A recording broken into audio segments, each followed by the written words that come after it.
Kita sudah sama-sama menyaksikan tadi jalannya persidangan dan apa yang dilakukan oleh KPU dan Bawaslu pada hari ini betul-betul meringankan beban kerja kami. Oleh karena segala narasi, segala orasi bahkan yang disampaikan oleh pemohon 1 dan pemohon 2 yang begitu dahsyat bunyinya, tapi di pengadilan ternyata mereka tidak mampu untuk membuktikannya.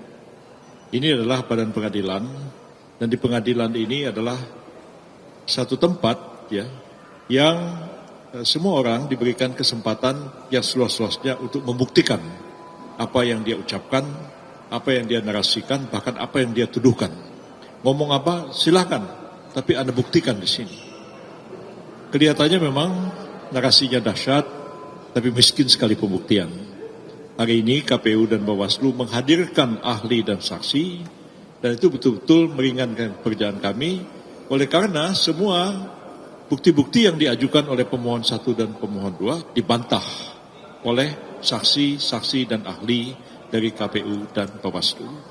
Besok giliran kami yang akan menghadirkan ahli, kami akan menghadirkan 8 ahli, 6 saksi ke persidangan besok, dan sekali lagi akan membantah, akan menolak seluruh bukti-bukti dan argumen yang diajukan oleh pemohon 1 dan pemohon 2. Kami optimis bahwa persidangan ini berjalan baik dan insya Allah akan memenangkan kami sebagai kuasa hukum dari paslon nomor urut 2 dan pihak terkait dalam persidangan ini, dan dari berbagai perkembangan yang terjadi sekarang semakin menguatkan keyakinan kami bahwa kami sebenarnya berada pada posisi yang kuat dari segi argumentasi hukum maupun dari segi bukti-bukti yang dihadirkan di persidangan ini.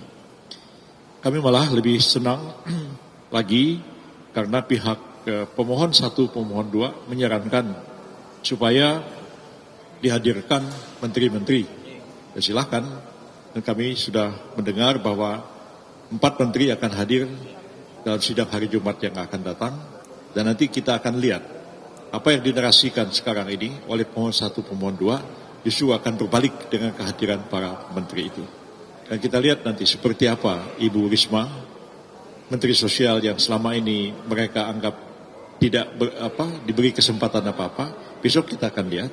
Karena beliau akan hadir dengan Menko, dengan Menteri Keuangan dan Menteri yang lain.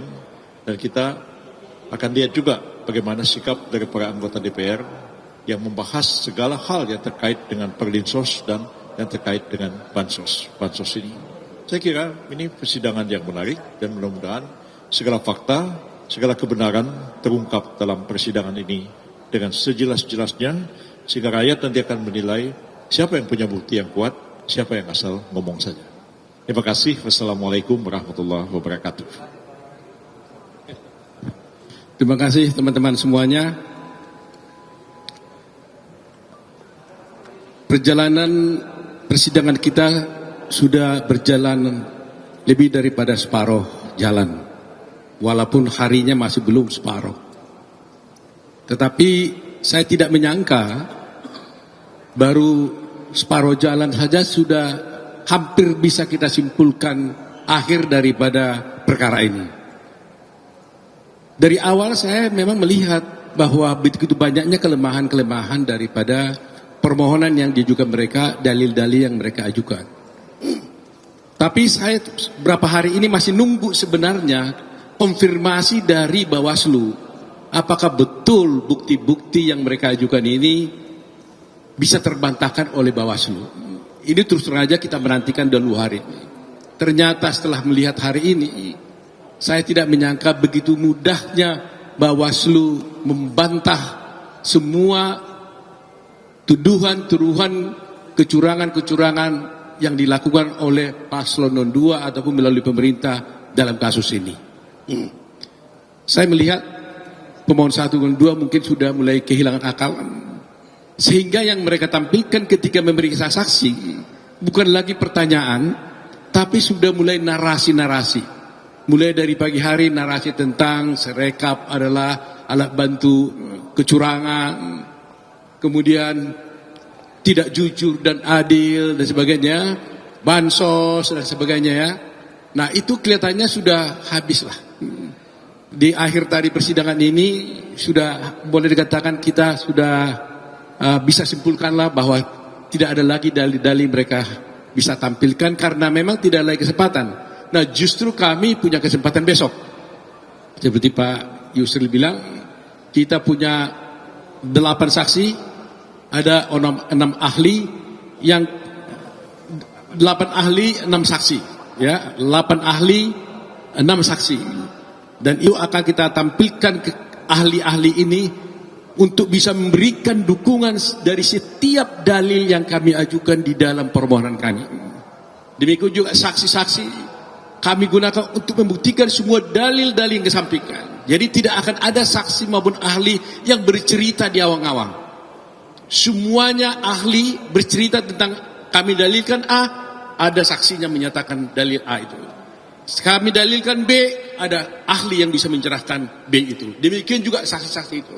Jadi Anda nanti besok itu kalau mengikutinya akan terlihat nih, mulai dari kompetensi absolut sampai kemudian relatif, sampai kemudian pokok perkara itu akan terlihat dari urutan-urutan ahli dan saksi-saksi yang kami ajukan.